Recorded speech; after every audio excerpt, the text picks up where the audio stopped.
Yeah, children can be partners in mission with the adults as they take place. For example, in North India, there was a flood. And so what they did was they decided to go together, the children with the parents.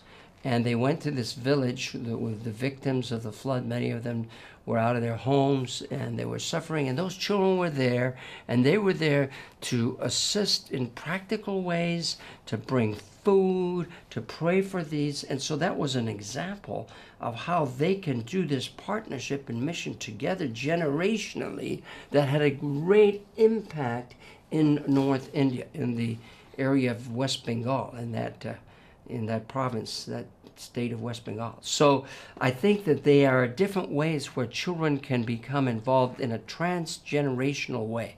Another is through prayer. When they're praying with the different generations together, there's a unique dynamic. It's like a chorus together of different voices. And in that expression going forth, a special blessing comes. And God can use that to fulfill his purposes. So the fullness comes with serving alongside. The fullness comes with praying alongside. And the fullness comes, I think, with worshiping alongside. The third aspect is in churches. And I was at a church in Korea recently where the 3 generations were in church together.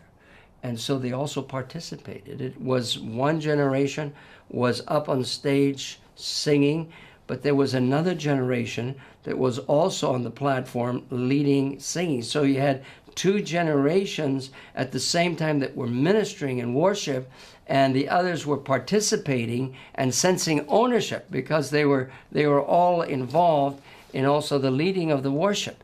And so today that's something that I think we have segregated that now needs to be coming together more than it did before, because that's the fullness of the body and the fullness of the expression of what God wants to do. And 414 movement is a part of movement to encourage this 3-generational prayer and worship to take place.